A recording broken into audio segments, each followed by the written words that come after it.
Market police స్టేషన్ను చుట్టుముట్టిన కాంగ్రెస్ శ్రేణులు, police స్టేషన్లోకి చొచ్చుకుపోయిన Congress నేతలు, కోట నీలిమతో పాటు కాంగ్రెస్ నేతలను తమ క్యాబిన్లోకి ఆహ్వానించి మాట్లాడుతున్న ఇన్స్పెక్టర్ రామకృష్ణ. ఎన్నికల సమయంలో రాజీవ్ గాంధీ విగ్రహం కనబడకుండా చేసి బీఆర్ఎస్ నేతలు ఫ్లెక్సీలు ఏర్పాటు చేయడాన్ని నిరసిస్తూ ధర్నా చేసిన కోట నీలిమ, ఫ్లెక్సీలు ఏర్పాటు చేసిన వారిపై కేసు నమోదు చేసి చర్యలు తీసుకోవాలని డిమాండ్ చేసిన సనత్ నగర్ కాంగ్రెస్ ఎమ్మెల్యే అభ్యర్థి కోట నీలిమ. కోట నీలిమతో పాటు ఏఐసీసీ మెంబర్ పర్వేజ్ ఆలం తదితరులపై కేసు నమోదు చేసిన పోలీసులు, రాజీవ్ గాంధీని అవమానించిన వారిపై కేసులు నమోదు చేయలేదని, శాంతియుతంగా నిరసన తెలిపిన తమపై పోలీసులు అక్రమ కేసులు పెట్టారని ఆగ్రహం వ్యక్తం చేస్తున్న కాంగ్రెస్ నేతలు, కోర్టు ముందు 5వ తేదీన హాజరు కావాలని, 6వ తేదీన నోటీసులు ఇస్తే ఎలా హాజరవుతారని ప్రశ్నించిన కోట నీలిమ, ఫ్లెక్సీలు ఏర్పాటు చేసిన తలసాని శ్రీనివాస్ యాదవ్, పవన్ కుమార్ గౌడులపై కేసులు నమోదు చేయకుండా ఇతరులపై కేసు నమోదు చేయడం పట్ల ఆగ్రహం వ్యక్తం చేసిన కోట నీలిమ. 12-12:30 మధ్యలో మోండా మార్కెట్ సనత్ నగర్ నియోజకవర్గంలో ఉన్న పోలీస్ స్టేషన్కి రావడం జరిగింది. ఇది ఒక కేసు సంబంధంలో ఇక్కడ రావడం జరిగింది. నిన్న నాకు 2-3 గంటల మధ్యలో మధ్యాహ్నం ఒక నోటీస్ వచ్చింది. రాజీవ్ గాంధీ గారు, మా ప్రియతమ నేత రాజీవ్ గాంధీ గారి స్టాచ్యూ ఎక్కడైతే ఐడిహెచ్ కాలనీ బన్సీలాల్పేటలో ఉందో దాని మీద బీఆర్ఎస్ పార్టీ వాళ్ళ నేతల ఫోటోలు అతికించినప్పుడు దానికి ఎగెన్స్ట్గా మేము ఒక సత్యాగ్రహం చేస్తే మాకు ఎగెన్స్ట్గా ఆ టైంలో మా మీద కేసులు పెట్టారు.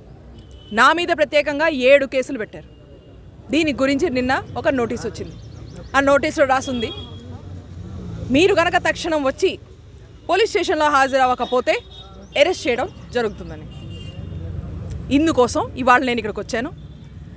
ఈ ప్రొసీజర్ బట్టి రూల్ ఆఫ్ లా రెస్పెక్ట్ చేస్తూ నేను ఇక్కడ అవైలబుల్ ఉన్నాను. ఏ ప్రాసెస్ అయినా, క్వశ్చనింగ్ అయినా, అరెస్ట్ అయినా, ఏ ప్రాసెస్ పోలీస్ ఏ స్టెప్ తీసుకున్నా రెడీగా ఉండడానికి నేను ఇక్కడికి వచ్చాను. మోండా మార్కెట్ పోలీస్ స్టేషన్లో ఇవాళ మాకు ఇచ్చిన నోటీస్లో దాని కాపీ కూడా మేము మీకు ఇస్తాం. ఎక్స్ప్లెనేషన్ అడిగారు, అలాగే కేసుల డీటెయిల్స్ ఇచ్చారు. అలాగే నేను చెప్పినట్టు మీరు వచ్చి హాజరవ్వాలి అని అన్నారు.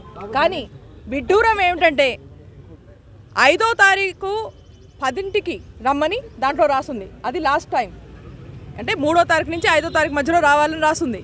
కానీ నాకు లెటర్ వచ్చింది నిన్న డేటు 7వ తారీఖు. కాబట్టి వెంటనే స్టెప్ తీసుకుంటూ, ఎందుకంటే మనమందరం లా ఫాలో అవ్వాలి కాబట్టి వెంటనే నేను ఇక్కడ రావడం జరిగింది. ఈ కేసు గురించి నేను 2 ఫ్యాక్ట్స్ చెప్దాం అనుకున్నాను. ఎప్పుడైతే ఎలక్షన్స్, మీకు అందరికి గుర్తుంది, ఇప్పుడే అసెంబ్లీ ఎలక్షన్స్ అయినాయో, ఆ టైంలో బీఆర్ఎస్ ప్రభుత్వం ఒక రకంగా హైదరాబాద్ని నడిపించి భయం, అలాగే బెదిరింపులు ఇలాంటివన్నీ యూజ్ చేసి ప్రజల మీద ఒత్తిడి తీసుకొచ్చేది. ఈ రకంగా వాళ్ళు పోస్టర్స్ ఇష్టం వచ్చినట్టు మా నేతల రాజీవ్ గాంధీ గారి స్టాచ్యూ మీద పెట్టడం దీంతో అయింది. దీని మూలంగా మేమన్నాం, కంప్లైంట్ ఇచ్చాము. కంప్లైంట్ తీసుకోండి అని గాంధీనగర్ పోలీస్ స్టేషన్కి వెళ్ళడం జరిగింది. ఎందుకంటే ఇలా పోస్టర్ పెట్టడం తప్పు.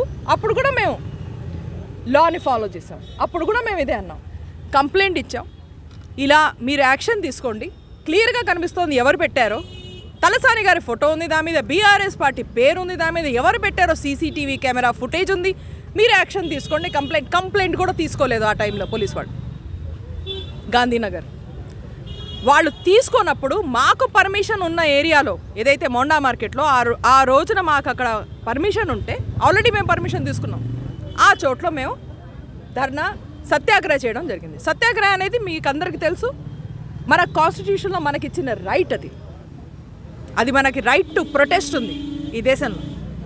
దాన్ని మేము యూజ్ చేస్తూ సామాన్య నాగరికుల్లాగా, అలాగే కాంగ్రెస్ పార్టీ అండ్ రాజీవ్ గాంధీ గారి అభిమానుల్లాగా మేము అక్కడ ప్రొటెస్ట్ చేసాం. కంప్లైంట్ తీసుకోండి, కనీసం కంప్లైంట్ అన్నా తీసుకోండి అని మేము ప్రొటెస్ట్ చేసిన తర్వాత ఆ కంప్లైంట్ తీసుకోవడం జరిగింది. కానీ అదే సమయంలో, ఇదే చూడాలి మీరు, అదే సమయంలో కంప్లైంట్ చేస్తున్న వాళ్ళ మీద కూడా కేసులు వేశారు.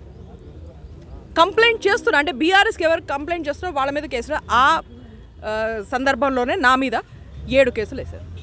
దాని మూలంగానే ఇవాళ మేము ఉన్నాం ఇక్కడికి వచ్చిన తర్వాత సిఐ గారితో డిస్కషన్ అయ్యింది. ఆయన కూడా ఎక్స్ప్లెయిన్ చేశారు ఈ కేస్ డీటెయిల్స్ ఏమిటో. దీని తర్వాత ఇప్పుడు నేను నేను ఎలా అయితే చెప్పానో క్వశ్చనింగ్ కానీ ఏ రకమైన డీటెయిల్స్ కానీ మేము రెడీగా ఉన్నాం. మేమందరం ఇక్కడ ఉన్న మీరు చూస్తున్న వాళ్ళందరూ చాలా కొంతమంది నేను ఎందుకంటే చాలామంది చెప్పడం జరిగింది, అందరు రాకండి, ఇక్కడ ప్రజలకి ఆందోళనతో వచ్చారు. రాజీవ్ గాంధీ గారిని ఇన్సల్ట్ చేసిన ఆ కేసు ఇప్పుడు ఏమవుతుంది నెక్స్ట్?